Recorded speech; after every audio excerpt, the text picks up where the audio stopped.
Hi everyone, thanks for listening to another episode of Dogman Encounters Radio. I'm Vic Cundiff and I'll be your host for the show. If you've had a Dogman encounter of your own and would like to speak with me whether in private or on the show, please go to dogmanencounters.com and submit a report. I'd love to hear from you. Almost all of you are going to recognize tonight's guest. Of course, I'm talking about Josh Turner. Josh, welcome back to the show. Hey, Vic. Thanks for coming back. Josh, for the listeners who haven't heard you on prior episodes, please tell them about yourself. Well, I guess there's not much to tell. I mean, I own a security company. I run it. I have a business partner. Been doing it for 12 years. I like to collect stories about a lot of different subjects, paranormal, in particular Dogman, because I had a Dogman encounter. And if anybody knows, it was on episode 55. That was my first time on your show, and that's pretty much it. For anyone listening to the show tonight who hasn't had the privilege of listening to Josh before, you're definitely in for a treat. You shared some great news with me about an eyewitness you met because of the show. Please expand on that for us.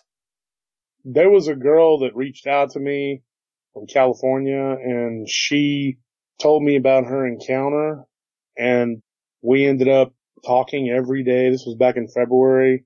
Started dating, and now we are seeing each other, and she's moved to Austin, and we are together. So that's pretty cool. And it was all because of the Dogman thing that we actually started going out, because when she first told me her story, she didn't think that I would believe her. And I'm going like, are you kidding me? All the stories that I've gotten from people over the years.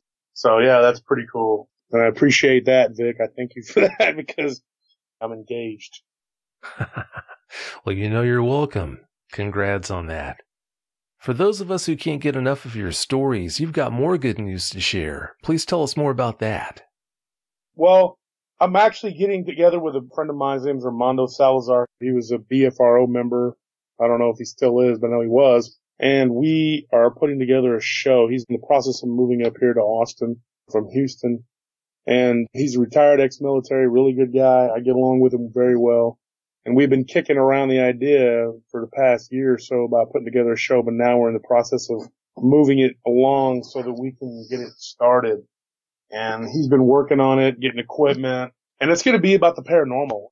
And I appreciate you giving me a platform to get started in this, because it was never an intention of mine to do this, to have a show or anything like that. But especially after coming on to your show, I got so many reports and so many people that wanted me to tell their story.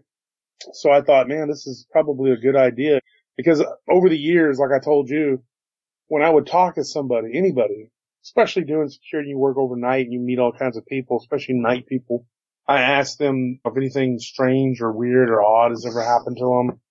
And inevitably, if you ask enough people enough times, you'll get a hit. And sure enough, man, there's a lot of people out there who've had a lot of strange paranormal stuff happen to them. And that's what my show is going to be about. It's going to be paranormal. It's not going to be just Dogman. So anybody out there who listens to the show, if you've had a ghost encounter or if you've had any kind of anything, if you want to give me your story, maybe we can get it on there. Maybe we can interview you on the show. It's going to be a pretty open show. We're going to do some interviewing and we're going to do some storying. And that's pretty much it. I'm also in the process of writing a book. I've only gotten through the first chapter so far because I really don't know. There's so many stories that I got. I don't know how to put them all together, but I'm trying to get it together so I can have it for posterity. Something ever happens to me, at least it's recorded and it's in a book and everything, because there's so many stories in my head. My girlfriend's like, you really got to get these stories out of your head and put them onto paper so that something ever happens to you, there's a record there. That was the main reason I reached out to you, because I was convinced by other people that, dude, you have an encounter that happened to you and you have a lot of stories that you've collected since then. Because my thing is, I'm kind of OCD. I've always been that way. And after what happened to me, I wanted answers. So anybody who had anything, any kind of information about these things, I gobbled it up. And I tried to piece together and figure out what this phenomena is.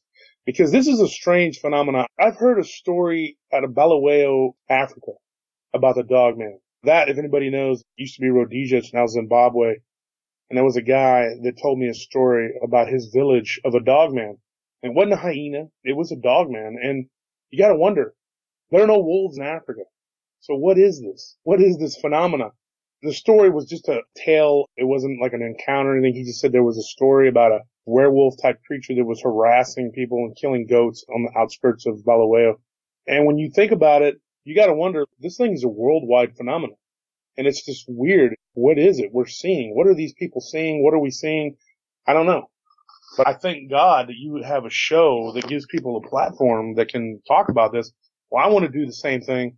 There's a lot of shows out there, and I'm not taking away from anybody else. I don't want to just be another show. I want to do the same thing, but with the paranormal. Give people a chance, hear the stories. Some people can come on and tell the stories. I just want people to know that the planet we're on is not just the normal, everyday, mundane world that we live in. I really believe that the world that we live in is a haunted planet. There's a lot of things out there. And a lot of it I can focus on is Texas, because most of the stories I got are from Texas. Texas is a big state, and we have a little bit of everything here in Texas. You being the way you are, I know your show's going to do big things, but there is one side of this whole podcasting thing that you probably haven't thought about. Once you start making shows and the word gets out about your show, are you prepared for all the strange messages? For example, there's nothing like when someone sends you a message and they ask you if you want to see a picture of their toenail clipping collection. You know, there's nothing like that. Hey, Vic, you want to see my toenail clipping collection?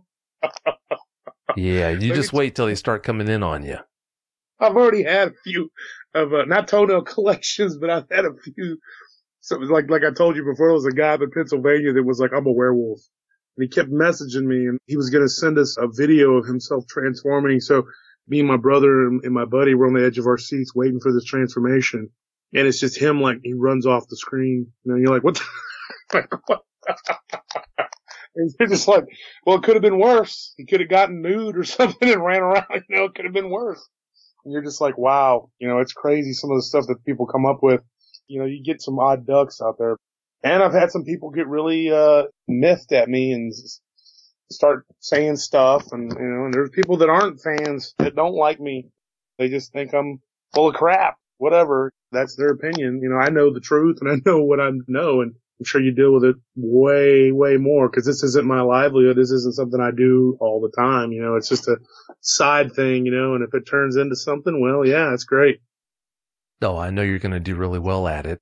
With what you just said about people listening to the show getting miffed at you, that makes me think of another topic I want to ask you about.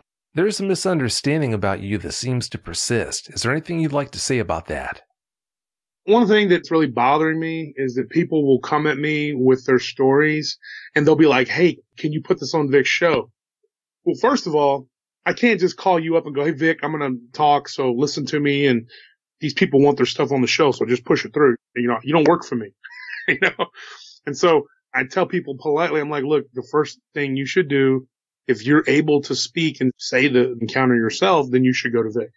And if you don't feel comfortable going on, because a lot of people won't do it. They just won't get on the radio and talk, you know, and they'll say, well, I really want you to tell my story. And then you're like, okay. And then when they give you the story and it's like 5 seconds long, like this one guy, I'm not going to mention his name, but he saw one behind a theater. There's a bunch of woods back there. I know exactly where it's at, but he said that he saw one. Well, he had a fellow employee that she claimed she saw it too, but she didn't feel like talking about it. And he wanted me to like make sure that it was on your show. Well, how am I supposed to present that as a story? See, because if you get like 50 stories, you might get 5 to 10 that are show worthy. And you know that, you know, you'll have a bunch of them that are just like, yeah, a guy saw one run across the road when he was with his wife. Somebody saw one crouched down behind a bush. They think it's a Dogman or who knows what it is. But those are not, you can't turn those into shows. So when I told this guy, I said, hey, I really don't think I can. He was like, well, why don't you tell Vic and let him decide? And I said, why don't you tell Vic and let him decide? Because I already know the answer and I'm not going to speak for you, Vic, but I could already tell you you're not going to use it. Dude, it's like a paragraph. And this guy got genuinely aggravated and was like, well, I think that's bullcrap. And I'm like, well, you know what? I think your citing is too short, you know, and you're trying to pressure me into doing it and calling me names through the email, whatever. That's bullcrap. So some people, they've made comments to me about, well, I think your stories are too crazy, this and that. No, the only thing that I do is I get stories, and it might take me a while. It might take me several months to put together a good bevy of show-worthy stories. And if I get enough good ones, me and Vic will talk, and I'll tell you what I got. And you say, yeah, you know what? Let's tell those. Because, like I said, you might get 10 stories. You might get 1 or 2 that are worth putting out on a show. Because people want to hear good stories. If I'm going to come on here and talk and tell people's encounters, people that don't want to voice it themselves, people are going to want to hear a good encounter or something that was frightening. You know, especially being October. That's why we chose to do it in October, because this is the spooky, scary month. I've collected some really good ones. But remember, folks, for every one story that I tell on here today, there were 3 or 4 that didn't make the cut. And if yours were one of those, I sincerely apologize. I wasn't trying to be rude. I didn't cut you out or leave you out because I'm a mean guy or I'm a jerkhead or anything like that, you know. Now, I did do something a little different on this show. There's about 3 or 4 of these that are going to be from Texas, and the other ones I went out of the state a little bit. Now, I don't usually like to go out of the state because I don't like to step on people's toes. But this time, there were a couple that were too good to pass up. So I'm like, oh, yeah. I'm definitely going to hang on to those, and I'm going to tell those on Vic's show. So I got these stories together, and I don't like to come on the show unless I got something. You know what I mean? I got to have something to bring to the show. I want to come on the show, and I want to tell a story with some substance, something that's going to grab you and go, wow. Because in my mind, and what I believe, these things, they're dangerous creatures, and there's an opinion that a lot of people believe these things are evil. Now, I don't know if I believe that. I try to reserve judgment about that. But in my heart of heart, I never want to see one again because it scared me really bad. And I'm a big, strong guy. I mean, you know, there's a lot of people on my Facebook, they know. I'm a big dude. I'm a weightlifter. I'm a strong man. But there's no kidding myself into thinking that if something ever happened that I could stand a chance against one of these things. I don't recommend anyone messing around with this stuff. Now, if you're a researcher and you want to go out into the bush, that's okay. You do what you got to do. But it's not something that I will ever recommend to any normal person to go out there and mess around with these things, because that's not my thing. That's not my bag. But I know that a lot of people want to see it. And a lot of it is just you want confirmation that it's real. Take my word for it, it's real. If you don't want to take my word for it, take the word of the eyewitnesses that come on Vic's show. Take the word of the people that told me these stories that scared them so bad that you're about to hear tonight. All right, Josh, let's get into it. You've got several stories to share with us tonight. Please tell us about them. Well, I think when me and you had talked, we got one from Canada. And I believe that that's the one that you wanted me to lead in with. That story, okay, there's a guy that I talked to. Now, I talked to him way back in the spring, probably early spring, March, something like that. He sent me a story, and I was reading through some of the different encounters and stuff, and this guy sent me a story. Now, he's from Canada. We'll call him Clint. It's close to his real name. He's from Saskatchewan. And if I remember correctly, I got to go back and look. I have a million things on my messenger, but he was actually in Quebec, I believe, that they were working. Now, he told me that they have these teams that they go out and when they do the surveying for the lumber companies, and they earmark trees and tree lines so you can cut this tree here, you can't cut that tree there. I'm assuming that's kind of what it was. He just said survey teams, and I'm adding to that because I think that's what it was that he was doing. But he said that they have these really big trucks that they drive, and now they're twice the size of a dump truck. Not all of them, but they have one that they use for work. It can plow through anything, but they're really slow and they're humongous. And he said that this truck is big. You can lay down in the floorboard of it comfortably. He's 5'9", he said. He said that he could lay down in the floorboard of it comfortably. And so he said one night he was with 3 other guys, and 2 of them slept in one truck. They were one in front of the other because they didn't want to have to drive the 26 miles back to their camp. Now, going 26 miles back to camp, if you were at a regular place in a regular job, that would be nothing. But after they'd been working 14-hour days, he said they'd been on for 14 days straight, 13 to 14-hour days. He said exhaustion and then driving 26 miles is like a couple of hours through all that woods because of the trails that you have to go through. So he said that they decided to camp out in the middle of nowhere. I mean, it was the middle of nowhere. And he said that there were bears out. It was that season. They were roaming around at this time. He said it was summer. and it was hot. And he said that it's got 1 or 2 months where it actually gets pretty hot in Canada. So anyway, he said they had the windows cracked a little bit, and he said that there were 2 guys that were sleeping in the truck behind him. He was in the truck that was in front of the other truck. Didn't have a pistol. All he had was a flare gun. The guys in the other truck had a rifle, and I believe it was a 30-06. I think that's what he said it was. And he said that when he was sitting there in his truck about 3 a.m, I thought that was significant because a lot of weird stuff happens around that time. That's odd that it's always like 3 a.m, But he said it was around 3 a.m. He felt the truck shake, like the truck moved. Now, I asked this guy when I finally was able to speak with him, I asked him, I said, how much do you think these trucks weigh? And he said they weigh tons. I mean, it's like a lot. And he said he couldn't tell me exactly, but he said that these are humongous trucks. You climb up a ladder to get up into the truck, about 6 feet, I think is what he said. And when you climb up into the truck, he's like, the truck doesn't move. He said, I weigh 250 pounds. The truck doesn't move when I get up in it. And he said he's a heavy set guy. But he said that when he was laying in the floorboard of the truck, he feels the truck shake, like it moves. And he felt like something was on the side of the truck. So he sat upright and he looked out the window. And all he saw were 2 ears sticking up at one point, and then he heard like a sniffing sound. And when he looked out the window and he saw that, he thought, what in the world? What is this? He said it looked like wolf ears. But he said his first reaction was, it can't be a wolf. It's got to be a bear. But he knew it wasn't a bear. He's like, this had to be a wolf. And then like, it was just a split second and it lifted its head real quick and then it was back down. And he was like, oh my gosh, that's a wolf. I just saw a wolf climb up onto the side of my truck. So he was in shock. So he was like, there's no way this is happening. How could a wolf climb up on? So then he felt it like go back down, like he heard it jump down off the truck, the twig snapping, the rocks, whatever. And he said that it went up the other side, which would have been the driver's side because he was facing the passenger side. And he said he looked over his shoulder and the first thing that caught his peripheral was a head in the window. And he said that he turned around and kind of got up in the seat, and he said that he saw this thing. It was blackish gray, and he said that it was standing on the side of the truck, and its head was directly in the window, and it was just staring at him.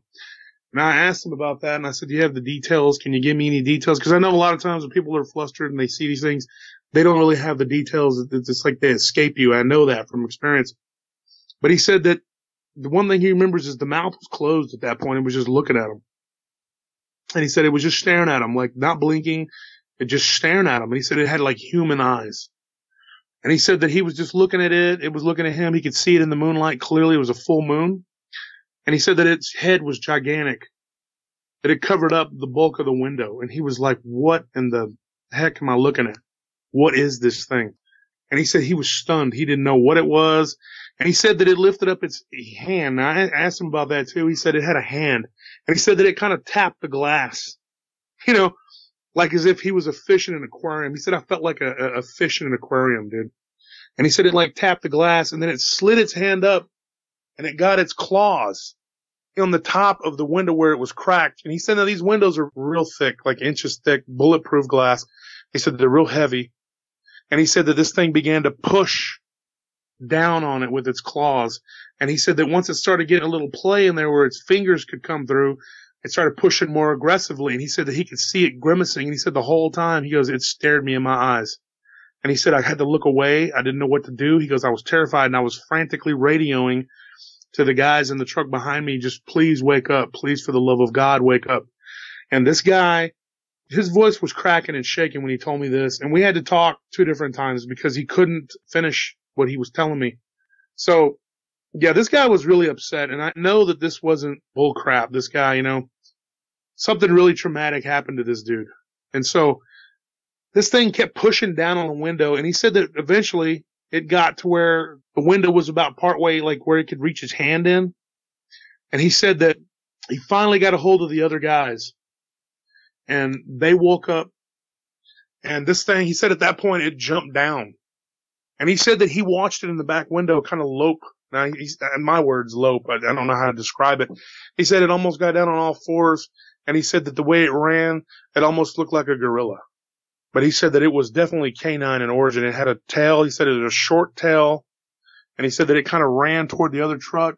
And he said it kind of stood up on these weird looking hind legs. The hind legs, he described them to me like they were the hawks, the backward bent hawk-like legs, but he said they were real short, which was interesting because sometimes people describe them as being long. And I think there's all kinds of different species or subspecies of these critters. I don't know. But he said that this thing, it debated about going up onto the other truck, but then it ran back to his truck and it went around back to the passenger side. And it got up in the passenger window and was looking at him. And he said, I debated about trying to make it to the other truck. He's like, but I didn't know what to do. He goes, I fumbled for the key box at that point, and I was trying to get the flare gun out if I needed to. And he's like, I was getting ready to get in the truck and try to start it. He goes, I didn't know where I was going to go. The truck's so slow, you know. Once I got out of the clearing, I would just been trying to plow through trees. He goes, maybe I could knock it off because I didn't know what to do. But he said that finally one of the guys took him seriously, and he looked out the window and he saw this thing standing on the side of his truck. And he said that this thing finally had jumped back down off the passenger side. This would have been the second time around, I guess. And it went and it got up onto the driver's side again and began pushing down on the window again. And he said at this point it got its arm through, got to the elbow and was trying to get down. He was almost to where it could unlock it, dude. Now, he said this thing was going for the lock and it was starting to kind of look down at the lock like that's what it was doing. And he was like, oh my God. This thing is trying to unlock the door. Like it had enough intelligence and it shocked him. He was like, this is not an animal. You know, this is not a primate. This is not a canine. This is some sort of with human intelligence. You know, maybe primitive human intelligence, but it had intelligence enough that it was trying to unlock the door. And he said that at that point, he goes, dude, I almost fainted. He said, I got lightheaded. He said he felt like he had, you know, like his brain was just going to shut down and he was going to collapse. And he said about that time he heard 2 gunshots, bang, and then another one, bang. And he said that thing stopped. And he knew that the guys behind him were taking a shot at it, which he had been telling them to do because he didn't know what else to do. And he said that the thing just kind of looked in their direction and jumped down and then kind of just walked into the woods slowly. And he said it didn't run. He said it just walked, looking back over its shoulder, just walking on its hind legs like it was pissed off. And he said that when they looked, one of them spotlighted in the other truck, they used a spotlight and they saw another set of eyes in the woods watching. And he said that he knew at that point that they had been hearing noises. They had been hearing things for days. He said, I knew what it was now. He said, and I quit. He goes, that was it. When I got back to the camp the next day, he goes, I was done. He's like, I never went back in the woods again. He said that the year was 1999, I think.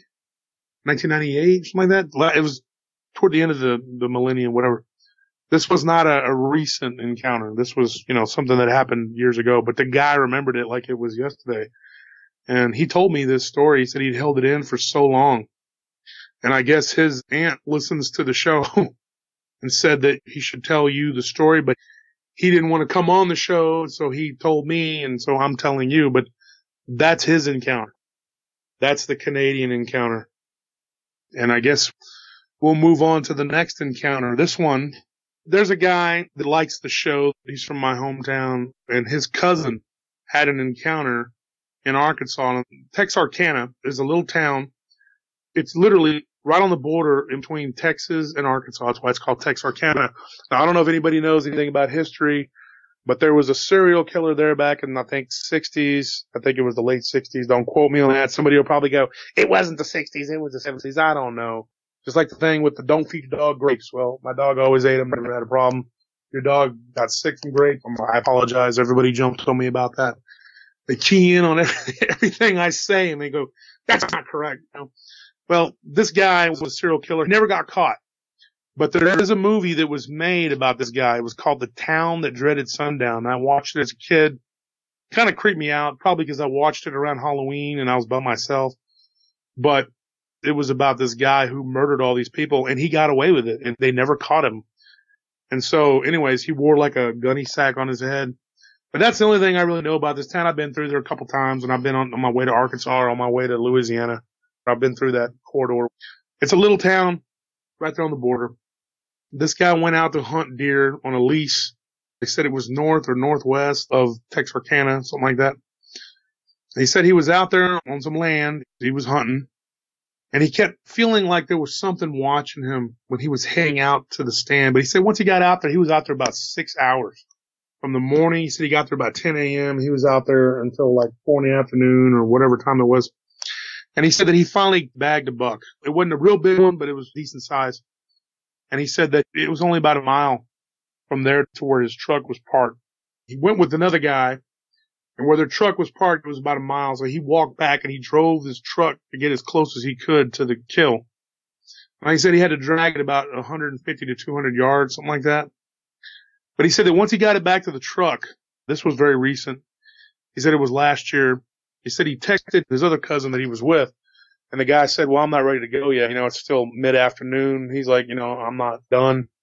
And he said that he was tired, and he had been up for a while, and they had hunted the day before and the day before. So he said he was really tired. He kept feeling like something was there watching him. It was making him uneasy. So he decided to take a nap. He figured he got his. He wasn't going to keep going. But his cousin hadn't gotten anything yet that season, so he wanted to stay longer. He was like, well, he'll probably be here a couple more hours, till dark. So he decided to take a nap. And he said that he woke up because he heard something hit the tailgate. And he said that at that point, he thought, wow, is there like maybe a deer or something bumping against my truck? That'd be fortunate. So he looked up in the rearview mirror, and he said it was just getting dark. It had just gotten dark, and where he was at, there was a canopy of trees. There was a lot of trees, so it was already pretty much dark, but you could still see a little. And he said that there was something standing at the back of his truck. He could just see like some fur or something over the top of the tailgate. And he said that he heard the tailgate latch open. And he said that it began to move down, and he was like, this was unbelievable. He said he was looking at it in the mirror going like, is this really happening? My tailgate is literally being lowered, but I don't see anything. I just see like this poof of hair. And he said he flipped on the cargo light, and that's when he saw it. And he said this thing kind of ducked down like it was trying to hide, but he said that he caught a glimpse of the head, and he just saw this furry, poofy head. And when he told me that, poofy is the exact words he used, I asked him, what does that mean? You said it was poofy. He said it was like if you took a chow dog. Now, this is what he told me. He said if you took a chow dog and you bathed it and then you like blow dried it, he said, because one of his ex-girlfriends had a little foo-foo dog. I forgot what kind of dog he said it was. He said, but it looked almost like a chow, but it had big pointy ears that stuck out, but the poof on the top of the head stuck out more than the ears. That's what he told me. And then the weirder thing about it was he said that it kind of ducked down behind the tailgate, and he was like, I wanted to get out and look. He goes, but I didn't know what the hell the thing was. And he said, and it had a big head. He said, and it scared him. But then he said that he saw this weird looking arm. And he said that the arm was black, and it had these really white looking nails on it. And he said the nails looked like talons, like claws. And he said that he just saw one arm slide up real quick and just literally impale the deer's neck, like grab it by the neck. And then the other arm grabbed the thigh or whatever. And he said that he just saw it yank it. First it was one hand, then the other. And he said it just yanked it off the tailgate. And then he said it began to drag it really quickly out into the woods. He said he was staring at this the whole time. He said he had a pistol, but he did not want to shoot at this thing because he was just terrified. And he thought, why the f- am I still sitting here, And he said, he's like, I was stunned. He goes, I was too scared. He goes, my legs were shaking. He's like, he goes, dude, I felt like I was going to throw up. And he said that this thing was so weird looking, dude. He said that the arms and legs were smooth. He said it was real black, like a black chow with poofy hair, but smooth looking black arms and legs. Like he said that the hair might have been just really short on the arms and legs. It was weird. He said it was almost like if somebody was wearing a fur coat, but like the best werewolf mask you could possibly imagine. He goes, I don't know what it was, dude. It was just so scary. And the hands, the nails were so long. He said it was so creepy. He goes, I don't know what it was, dude. He goes, it just didn't, he goes, I couldn't figure it out. He said finally he just took off. And then he texted his cousin and he drove out there to where his cousin was at and said, I'm on my way over there. And he described it to his cousin. His cousin looked in the back of the truck, saw the blood, saw that there was a deer back there, and was like, what happened to your kill? He said, this thing took it. He's like, we got to get out of here. There's some kind of weird creature out here. He told me it wasn't overly tall. He said it was probably about 6'3", 6'4", he estimated. He said the legs were bent, but they weren't pronounced. when I described to him the backward bent legs, he didn't recognize that. He said that it looked hunched over and its legs looked human-like almost, but like with weird-looking feet. And he just said, I don't know how to describe the feet. They're like pawed feet, but kind of big, He's like, that's the best I could see of it. He goes, my head, I was turned looking at it when he was pulling it away. And he said it never took its eyes off of me. And he said that it opened the tailgate. I mean, I don't know what to make of that story. That story's crazy. But that was my Arkansas story.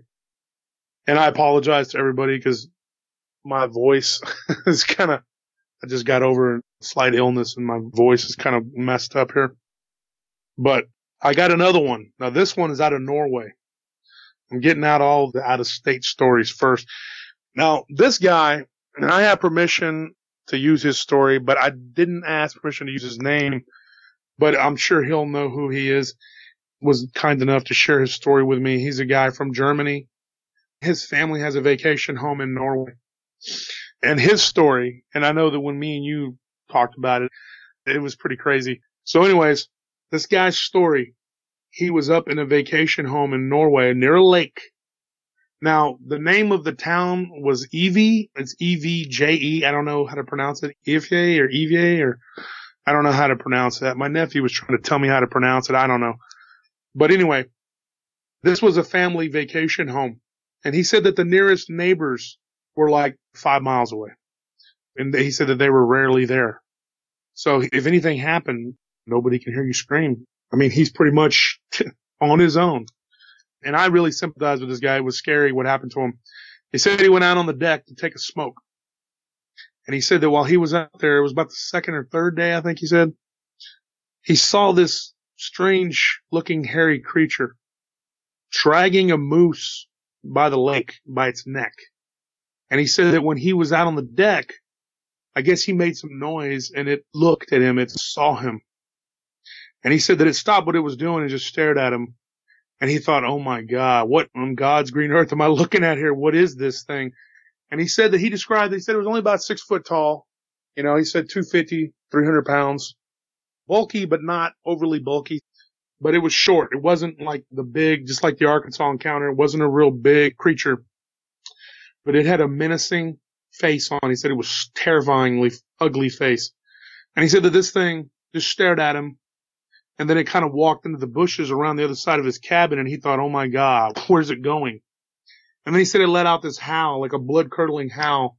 And he said that it just shook him to his stomach. It scared him so bad. He went back in the cabin. And he barricaded himself in the cabin. He said he barricaded the windows and the doors, and he just sat there by the front door with an axe. Because that's all he had. He said he went to the utility closet and he grabbed an axe. And he said he sat there all night just smoking cigarettes, turned off all the lights so it couldn't see in, barricaded himself in there as best he could. And he said he was too scared to try to make it to the car to get away.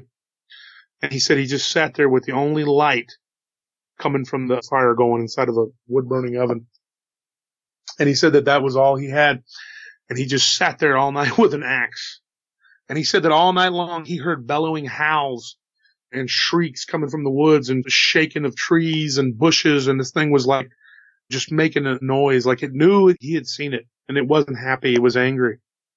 And he said that he heard it running up around the house, around the cabin.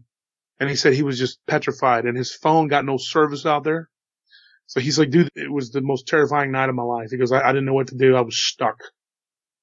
And I thought about that and I thought, oh my God, can you imagine being by yourself by a lake in the middle of the woods? There's nobody else around. What can you do?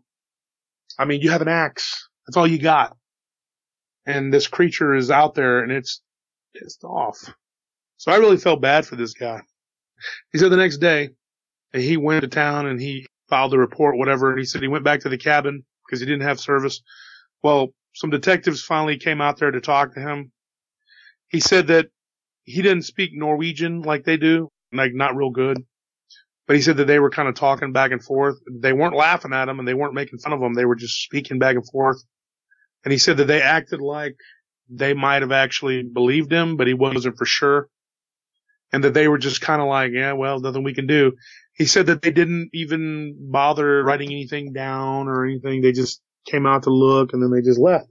And then, I guess the next day he packed up and he left. So That's his story. So that's the story from Norway. And that is my stories from outside of Texas. Those are the 3 stories I had from outside of Texas. Now we're going to get into Texas. I'll start with a story from Lake Travis. Now, I had a friend of mine who worked for the Colorado River Authority down there in Austin. Now, these guys are security, but they're police officers too. Now, what it is they have to go through TCLO certification to become cops. This guy that I'm going to tell you about, now, I went with him and a friend of mine to interview him. I met him from a friend of a friend. Now, this guy's story, we'll call him Kevin. It's not his name, but we'll call him Kevin. He is still in law enforcement. He's relocated to another state because of what happened to him. Now, on his route, he had a patrol route that he would do near the lake. Now, this is about 10, 12 miles outside of Austin. Now, it's in between, I'll just say the location, in between Lakeway and Cedar Park. Anybody knows the Austin area? It's out there. There's a wastewater treatment plant. There's a couple of them out there, actually, but there's one of them in particular where he went to every night to do his rounds. And he said that on this particular night, he opened the gate, opened the fence. He went in to check and do the D-text. They have a D-text they have to click, and it goes beep, and then it lets you know that, and we have that too, to let you know that you've hit the property, and they can send a computer printout.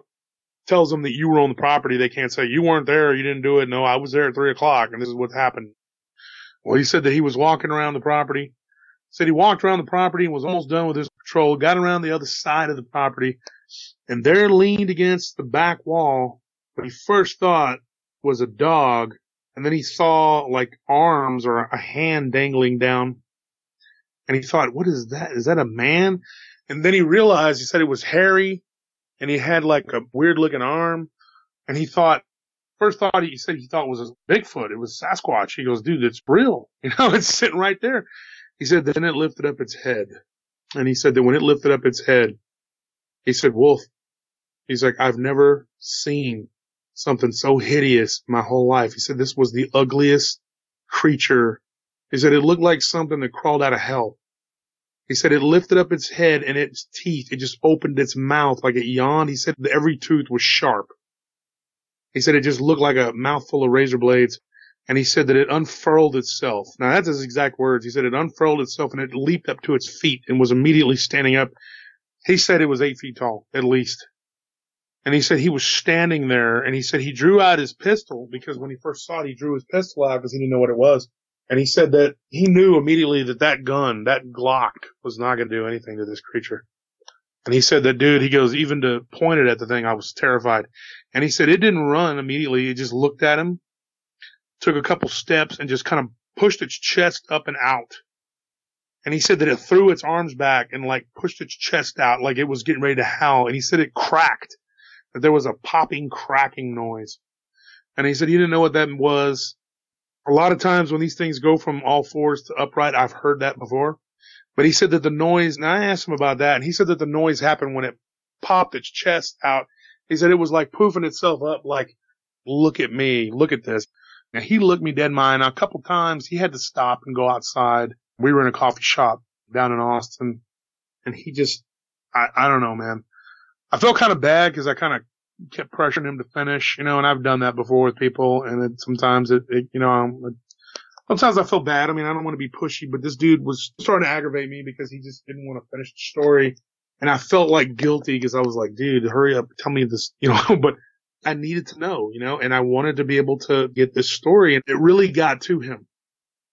And I had waited about 6 months to get the story from him in person when he came back to town because he still has a lot of family here. And so him meeting with me was nice that he was willing to do that. So I met him in person.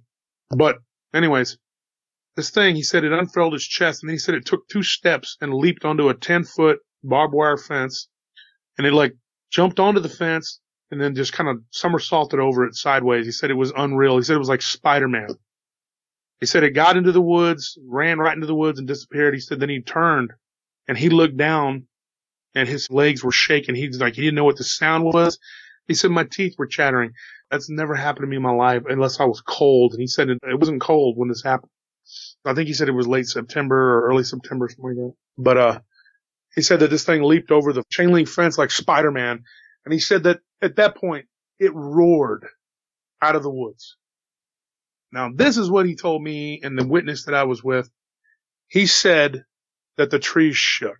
And I thought to myself, that's, you know, but in his mind, it probably did, because that's how scared this guy was.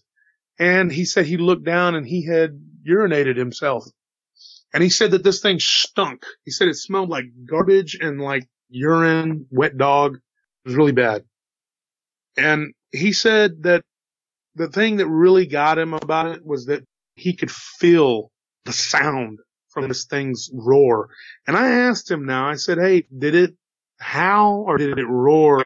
He said, dude, the thing roared. He said it was like roar, you know, and he said that it was so loud that it echoed off of the lake, off the hills around the lake. Cause I know that area where he's at. I know exactly where I've been there. I went and I checked that place out.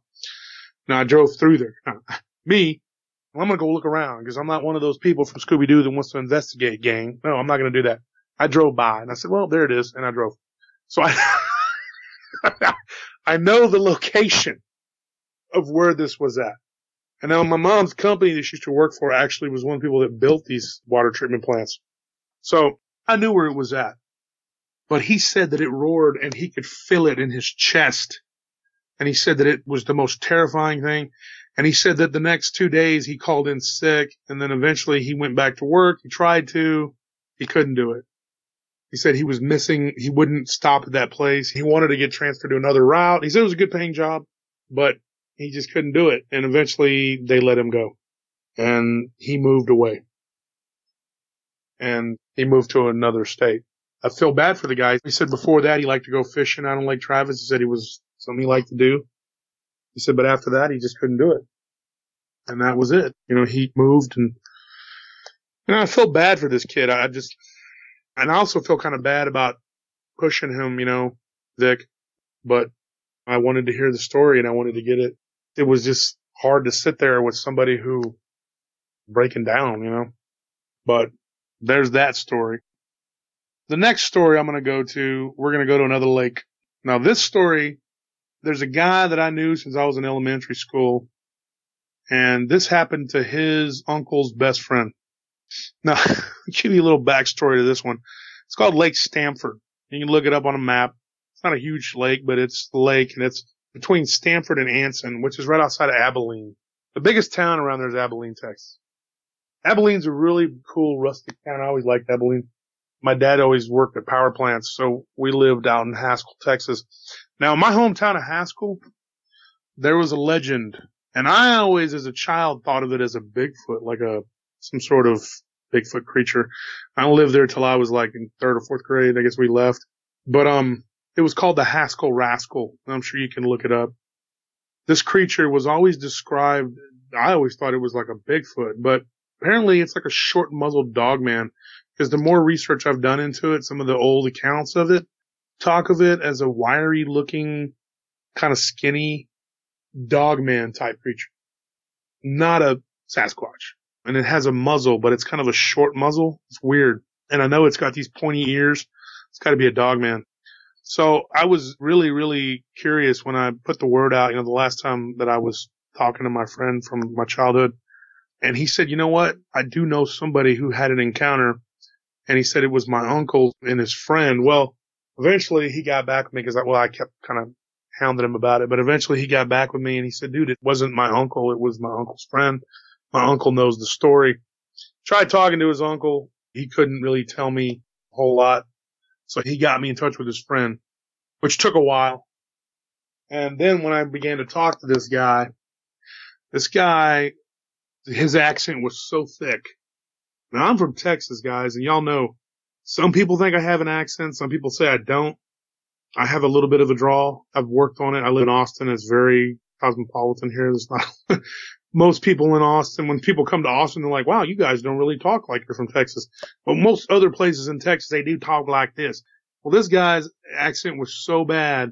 It was hard to try to talk to this guy. And, you know, it's also hard to talk to somebody who's trying to watch a NASCAR race. That was another thing that was aggravating about this dude, because he wasn't overburdened with an abundance of education, obviously, and he was kind of aggravating me, but I stuck with it, folks. I got you the story. But anyway, I let him go a couple times and finally got back to him when he wasn't fighting with his family or whatever he was doing. They had some kind of meatloaf dispute going on. I don't know. Anyways, I finally got this guy to tell me his story.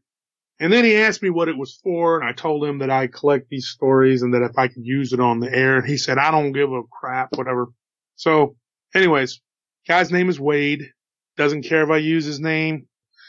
Anyway, this happened out of Lake Stanford. Him and his buddy were out on their boat fishing. And it was near dusk. They made that perfectly clear that it was near dusk, that it was almost dark, that it was 8 o'clock in the summertime. He told me this very many times that that's when it was. So I know that much. And then he told me that they were in a shallow cove on the east side of the lake. They were on the east side of the lake near a shallow cove. And he said that on that part of the lake, they had kind of hunkered down and they heard a splashing noise, something like kind of like moving, jumping around. And now there's people that live close to the lake. And I mean, maybe it was somebody's dog, they thought. And they said that when they looked on the edge of that little inlet, he said they saw something splashing. So they moved the boat closer. They had the engine off, so they just kind of let it drift over there, or they pushed it or whatever. I don't know exactly how they got there, but he told me that they moved the boat over there. They didn't turn the engine on. So he said that they got up close to it, to where they were within about 40 yards of it.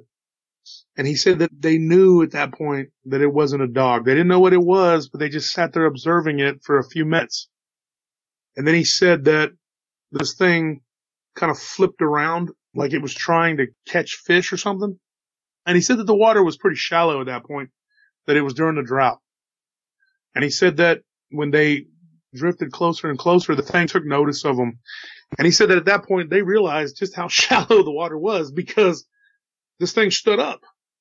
And he said when it stood up, it was just up to about where its knees were. So I couldn't confirm the legs. I couldn't confirm what kind of dogman this was, what this thing was. But the close proximity to Haskell, anything in that area, it's the Rascal. It's what they call it. This thing stood up and then it just kind of stared at him. He said it was just covered in mud. It was ugly as heck. And he said that the face of this thing, and he described it, it had a muzzle, kind of a short face. He said he saw it turn its head side to side and look around. And he said that when it saw him, it stood there for a minute and then it just started to run toward them, like coming toward them in the water. And that it eventually got to where the water was a little bit deeper and it started to swim quickly toward them. And he said that they were starting up the boat and they were trying to get the heck out of there. And he said that the boat had a pretty good engine on it, so that they outpaced it. They began to get out of there. And he said, but its closest, it probably got within maybe, 15 yards of them. And he said that he goes, I was so scared. He goes, I thought, man, this thing is going to get up on our boat. It's going to capsize us. It's going to drown us. It's going to kill us. He said, I didn't know what it was going to do to us. Now, he said that this thing followed them all the way across the lake. He said they got to the other side of the lake. He said that they pulled the boat up onto the shore. They ran to the truck, which wasn't far from where they pulled the boat up. And he said that this thing was still pursuing them. And he said that when this thing had first gotten into the water, I forgot to tell you about this part. When he first got into the water, he said that this thing was making a guttural grunting noise. Now, I told you about that, Vic. And he said that the thing was going like, that's the best way that he could describe it. And I'm trying to reenact it the best way that he told me. And he said that when it did that after it was about halfway across the lake, he started to hear an answer from different sides of the lake, that there was more of these things. And like he heard one across the lake and another one on the other side where they were headed. And he thought, oh my God, this thing's calling friends. And he said that then he began to hear these weird shrieking howls coming from the wood, the little bit of wood area where he was at, when he got up onto the shore. He said there was some brush right there, and he said he heard it coming out of the brush. And he thought, oh my God, we're going to get attacked. We're going to be driving out of here. This thing's going to attack us. He said, we just left the boat. We just left it there and we just burned off. And he said that eventually he looked back in the rearview mirror and it was just starting to get up out of the water. Like he could see it clearly. And he said that one thing he remembered about the face of this thing was that he don't remember which side of the face it was, but he said he remembered part of the muzzle of the thing being kind of ripped or torn. He said that you could see more of the teeth on that side, like there was something that had happened to its face, like it had been in a fight or something. That's what he said. And he said this thing looked freaking just gnarly. That was his exact words. He said it was the weirdest, gnarliest looking creature He said, I don't know what that thing was, dude. And I said, did it bring to mind a werewolf? He said, a werewolf or just a hairy devil. He said it was just something out of a comic book. That was his description of it. And who knows with this guy what kind of comic books he's reading. But anyways, that's his description of it. And that happened at Lake Stanford. So if anybody knows where that's at in Texas. Moving on down the list here, I got another story for you, Vic. This one came out of Dallas. Now, this is a security guard that a former security guard that I used to know got me in touch with this guy. He had an encounter. This happened in 2015. And he said that it was in a subdivision near Dallas. He was working for a very large company at that time, or maybe he still does. I don't know. But he said that he had a patrol route and that he had a trainee. And he said that they were having problems on one of the subdivisions with vandalism. Now, he said it had been raining a lot and that he had gone into one of the buildings the last night before he had his trainee. He said they went into one of the buildings and that he almost stepped in what he thought was dog crap. But he said that this was a humongous pile of dung. Like, he was like, that's the biggest scat I've ever seen in my life. Not his words, mine, but he said that it was huge. And he was like, oh my God, what kind of Great Dane or what is that? And he said that the building, they were all shells at that point. They had the Tyvek wrap on them, just the shell. None of the drywall was put up. But he said that something had been in there because he said it smelled like a wet dog mixed with pee and maybe blood. Because he said he smelled iron in the air, and I'm thinking maybe that's blood. I don't know. That's my words, but he said it smelled like urine, wet dog, and garbage. That's classic. Now, I did lead him a little bit. I asked him, I said, did you smell like a rotting smell? And he said, yes. So it wasn't like he just came out and told me that. I asked him because I wanted to know, because I need to know if these people are being honest. So anyways, he tells me this story. He said that that was the last night that he was without a partner. And he said that he walked out of the building and he was thinking, man, I don't know what kind of dogs are coming up in here. But there had been reports that there was some broken lumber and some beams had been snapped. So they thought vandalism. Maybe bums were going in there sleeping and just being drunk and tearing stuff up. They didn't know. So he had a partner. He was training him for the routes because he hadn't had a day off in 2 weeks, he said. So he was glad to have a guy that was going to train. So they went through that same subdivision out on the edge of town. I think he said it was northeast of Dallas. And he said that they went into one of the buildings and they were checking it and then they heard a noise in the next building. He said, maybe there's something over there. He said, well, I'll check this building. You check that building, because they didn't know exactly where it was coming from, but they heard a beam of wood or something fall. So he went into the next building. The partner went into the other building, and he said that the partner was in the other building and he heard him scream, just scream. And he said he saw him come running out of the building and just was running toward the truck and was like, we gotta go, we gotta go. And he's like, why? So he kind of walked out of the building slowly, I didn't know what was going on. I didn't know why we were running.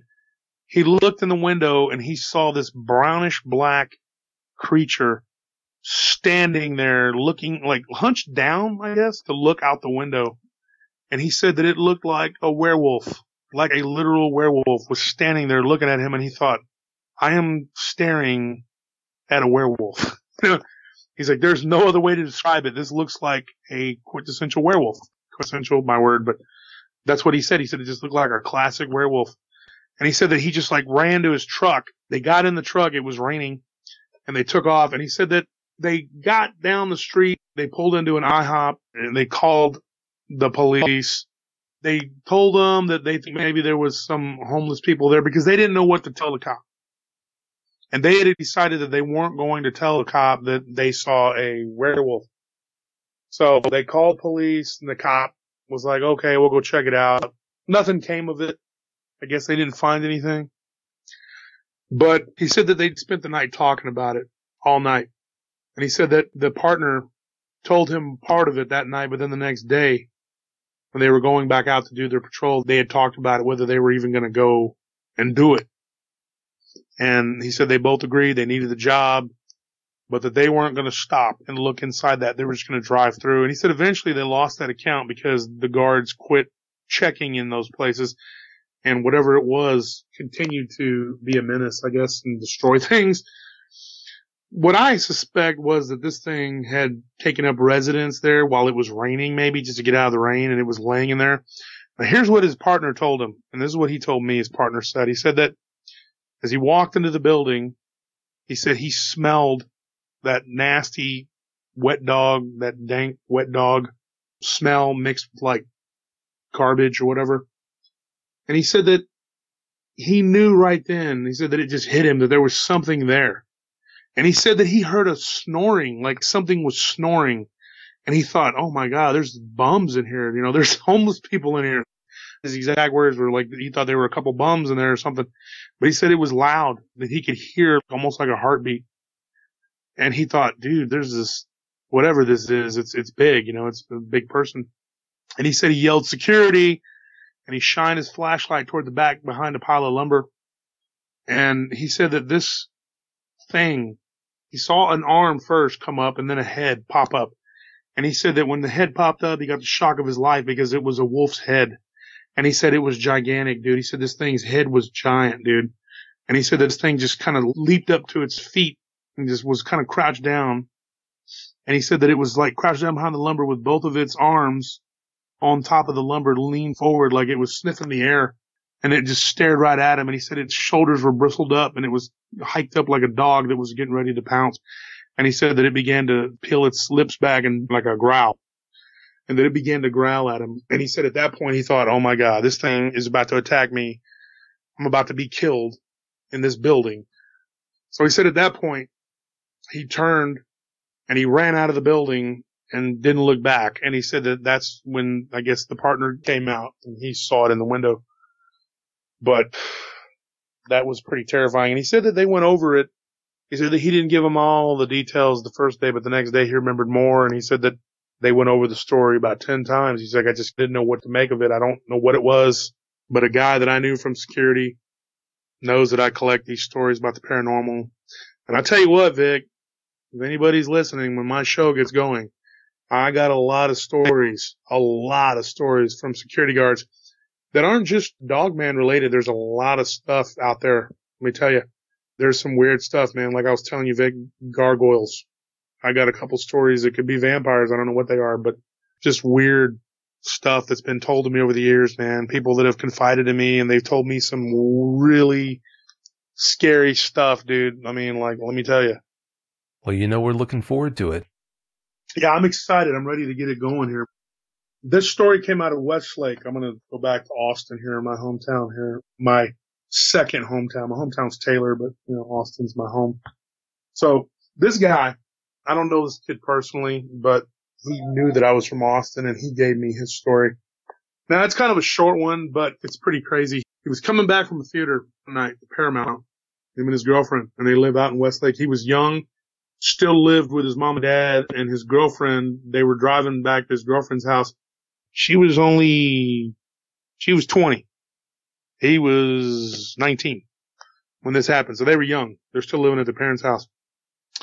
Now, he said this happened a few years back, but he said that his mother had an encounter of this weird-looking creature that she observed while she was jogging, which is really scary. She was jogging, and then up in them back hills over there. Nobody's thinking, hey, there's a Bigfoot or a Dogman or a gargoyle out there. Nobody's thinking that someone's going to jump out and attack you. You're just going to go run. It's a beautiful place, and people are going to go and jog and hike and do what they do. Austin is a very fit city. It's a very scenic city. People like to exercise. They like to exercise outdoors. Nobody's thinking that there's something out there. Well, there is. So she was jogging along. As she was jogging, she heard kind of a splash down in the creek bed. She looked. She saw this thing sitting on the edge of the creek, and she said it was gray. She said it was probably about 6.5 feet tall because it stood up, and it just stared at her. And she said that it looked just like a timber wolf standing on its hind legs with like shoulders. The front paws were kind of like hands. And she said that she just kept running. She just pretended like she didn't see it, and she sped up and took off running. And she said it didn't move. It just kind of watched her. And she looked back a couple times, and it was just still there. And she said there were cars going by, too. But you would have to look down in that gully or whatever to see that this thing was there. But he said that him and his girlfriend were coming back from the Paramount one night. I don't remember exactly. He's still a young guy, so I don't remember what it was. I think he said that they had gone to see a comedian or something, Jim Gaffigan or something. So anyway, they were coming back, and he said that his girlfriend was like, oh my God, what was that? And she said he looked, and this thing stepped out in front of their SUV and was just about to run across the road when he thought we're going to hit it. And then he said it just kind of leaped backwards, like just jumped back. And he said they slammed on the brakes and were kind of turning or whatever. Now I told him, I said, and I know this because I hit a deer not too long ago. And I said, dude, you don't swerve. Don't ever do that. You're going to hit the Dogman. You're going to hit it. He said, dude, if it was a deer, I would have just kept, but he goes, this thing, I didn't want to hit it. He goes, it was gray, like the color of a gray wolf, like a timber wolf, with a big head. It had the classic legs. He said it had the backward legs like a dog has. And he said it jumped back. And he said that he looked, they had kind of slid and then they got back control and they just both looked over to the right and they saw it standing there and it just kind of backed up to the tree line. It was just staring at them and it had its arms like out in front of it. And he said that as soon as they saw it, it just kind of like hid and then they turned around the curve right there. I know exactly where it's at. I've been to that spot. It's like a curve, And he said that then they saw it just kind of get down on all fours and run across the road. He goes, but it was on its hind legs. He said that for a couple days after that, he would smell this weird, like musky smell as he described it, like a wet dog, like it was around his house. Now that was weird because he said that it seemed like this thing knew that it was him that did it, And maybe it was his imagination, like he even admitted it. I said, maybe you were just imagining that this thing was after you. He goes, I don't know, man. He goes, I'd go out on my deck and I'd feel like the thing was there in the tree line watching me because I had seen it. My mom had seen it. And then he goes, and then I found out a few months down the road that another neighboring family had seen it too. So there's that story. For the next story, I'm going to take you to my hometown. This one happened. I had two of them from my hometown, but I can't give you both of them because the one person, she doesn't want the story being told, and I'm going to respect that. She gave me the story, but I can't tell you. It's like putting handcuffs on me, and especially with me because I like to talk. I got a big mouth. So here goes. This story now, this girl that told me this story went to high school with her. Well, she's a little older than me. I think I would have been like a freshman when she was a senior, but she really don't remember me when I was a freshman, but she knows who I am. She knows my family and everything. But anyways, they lived out on the edge of town. It would be in the south side of Taylor. And she said that her mother, kind of sad, her mother was an abused woman and her dad was an alcoholic. He would get drunk and he would hit her. And so one night the mom had had enough and they decided to leave. They had to leave in the middle of the night because he was on one of his binges and he was beating her. And so she got out, she grabbed the kids and they ran him. Now it was just her and her little brother. And they were walking across a bridge that goes across this place called Mustang Creek. When they were walking across that bridge, of course the mom's crying, they're crying. It's a traumatic thing. It's sad, broken families. They got halfway across the bridge and the little brother, I guess, was looking down into the creek and he says, what is that? Now she said that they turned all at the same time and they see this black shape. At first they didn't know what it was. It was just a black shape down in the creek bed. She said that when they stared at it a little closer, she said that her little brother had a flashlight, but it wasn't a real good one, but it illuminated it enough to where they could see that it was using like its hand to lap water. But she said the odd thing was it looked like a wolf. It was black or smoky black gray, the same exact description as mine. Might have been mine. Who knows? Right around the same time. And she said that it was really tall, probably about 7 feet tall because it stood up for a minute and then got back down. And she said it kind of crawled around in a circle and then it began to jog toward the bridge. So then they're standing there and they're like, oh my God, they just left this horrible situation to go to her aunt's house. And now they're having to run and they're dropping their clothes and everything else. And this thing gets to the bridge. And she said it was about 15 to 20 feet. I know where that's at. Now, depending upon which part of the bridge you're on, it's about 20 feet at its highest, maybe 15. You go further down, it's about 10, and so on and so forth.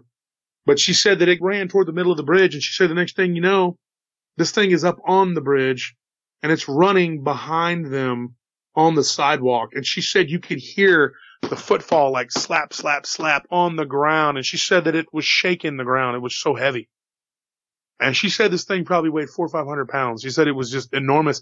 They turned around and you could see it. Like she said, you could just see it. And she said that it was, I think she said it was wintertime. I'm not for sure what time of the year. I had it written down, but I can't find the note on it. But she said that you could see its breath. And she said that it was just a horrifying creature. And she said that it was like, you could hear it breathing, you know, and she said that when you look back, the eyes were glowing red. They were red. I said, are you sure they were red? She said, absolutely. This thing's eyes were red. And she said it was coming toward us. And she said that you could see the chest heaving. She said it wasn't even that far away, but she said that luckily the aunt's house was just right there. And when they got into the neighbor's yard, they were screaming and crying, and the neighbors came outside. And she said this wasn't but like 9 o'clock at night. And she said that the aunt and everybody came out. And they ran in the house and they were looking out and they didn't see it. They don't know where it went. She said that she thinks it veered off, but she said that it got pretty close to him. And she couldn't even tell me exactly how close because in her mind, it was so terrifying. And so anyway, that was her story. And I had been trying to get a good time to talk to her and I finally was able to get this story from her. That was a pretty terrifying encounter. And now I know what it was, because she said that, you know, I could tell you in person, you know, it'd be better if I told you on the phone or whatever, because she couldn't really relay it to me in a message. And then I have another story. Now, this I wasn't even going to put on here, but this is a bonus story. And this is the last one of the night, guys. My voice is, I'm hanging in here with my voice. This happened in 1979 in a little bitty spot outside of my hometown called Nowak. Now, a friend of mine I grew up with, well, he was a lot older than me. He's about 10 years older than me, but I know him very well. And he told me this story. When he was a kid, I think he said in 1979 he was 10. So I guess he was born in 1969. He's, I guess, I'm trying to think, maybe 6 years older than me. So he told me that when he was a kid, and I made a special trip out there to talk to him in person, he said that him and his dad and his little brother were leaving Randy's ice house. And he said that, now this is what I found out, his little brother was in the passenger seat and his dad was in the middle seat. And he was driving. Now he said he was like 10, 11 years old. Now, that's not so unusual in these country towns. His dad got lit and was like, you know what, you drive, son. So he drove him home. Now, believe me, that happens. I've done that with my dad before. But they were driving out near Nowak, where he was from, out there in the country.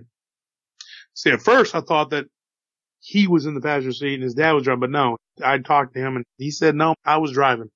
So that's what happened. But he said that they were driving down these backcountry roads, and I know exactly where this place is at too. And he said his little brother pointed out the window and said, look, a dog. And when him and his dad and his little brother look out the window, they look a little closer and they see that this isn't a dog. This is some sort of weird looking creature crawling up underneath the barbed wire fence. Now, he said when a coyote or a coy wolf or a dog or anything, it kind of arches its back and kind of slides up under. He said this thing looked like it pulled the barbed wire and was going through it or under it. He said he couldn't get a real good look to see exactly how it was doing it. But he said it came up from out of the barbed wire and he said that it stood up. And he said that it was real stocky and that it was grayish looking, but he said that it could have just been illuminated by the light of the moon. And he said that when it noticed the truck, that it got down on all fours and began to head straight for him. And he said that the way the curves were, this thing was moving as the crow flies. So they were having to take the road, but this thing was cutting across. And he said that it was almost up to the truck. And he said that he began to speed up. And his dad was like, go, go, go. And he was like, I didn't want to go too much faster because I was going to lose control. I was a little kid. And he said that this thing got right up next to the truck and began to run on all fours, standing up on its hind legs and then back on all fours. And it was just looking in the window. And he said that it didn't have like a menacing look on its face. He said it looked like it had almost like a curious look on its face. Like when it was running alongside the truck, that it was looking in the cab. And that it was almost like looking in. He said that its tongue was hanging out. You know how when a dog gets tired, his tongue is hanging out? And he said he was going about 45, 50 miles as fast as he could, trying to maintain control. And this thing was keeping up. But then he said that eventually they got down a straightaway and they just gunned it. And then it just kind of lost interest and veered off to the side of the road. And he said then it just stood up and he saw it like barking and howling and making noise. I don't know what that is. I mean, that could be a territorial thing. It saw them. It decided to chase it. I don't know. Dogs chase cars. I don't know. It was a weird story and he told me that. And so I tell you what, man, these are some weird creatures, dude. Yeah, they definitely are. Well, Josh, I know your throat's hurting you. I just appreciate you coming on and doing this show tonight in your compromised state. I got through it as best I could. I was using these throat lozenges, and I'm glad that we were able to put it together today so we can make a good show for Friday the 13th. Oh, I'm glad you're able to do it too. Like I said, thanks again so much for coming back on the show and doing that. I really appreciate it. Yeah, thanks for having me, Vic. Oh, anytime. Anytime you've got more stories, you know you're always welcome back. So, yeah, please do let me know. It's always a lot of fun, man. I like being able to come on and get these stories out. It takes a while. People ask me over and over again, when are you coming back? And I don't want to come back with junk. So I try to get at least a good handful of stories that are going to come back and really grab the audience. Like, this is something. Because if you don't have that, then I mean, why are you wasting your time with me when you can just interview eyewitnesses with juicy encounters? So I want to come back and I want to make everybody happy, with the stories and get these out there, man. Well, that's what you did. Yeah, there are a lot of people that are going to love listening to this. But like I said, thanks again so much for your time. Have a great night. You too. Bye. Bye. If you've had a Dogman encounter of your own and would like to speak with me, whether in private or on the show, please go to dogmanencounters.com and submit a report. I'd love to hear from you.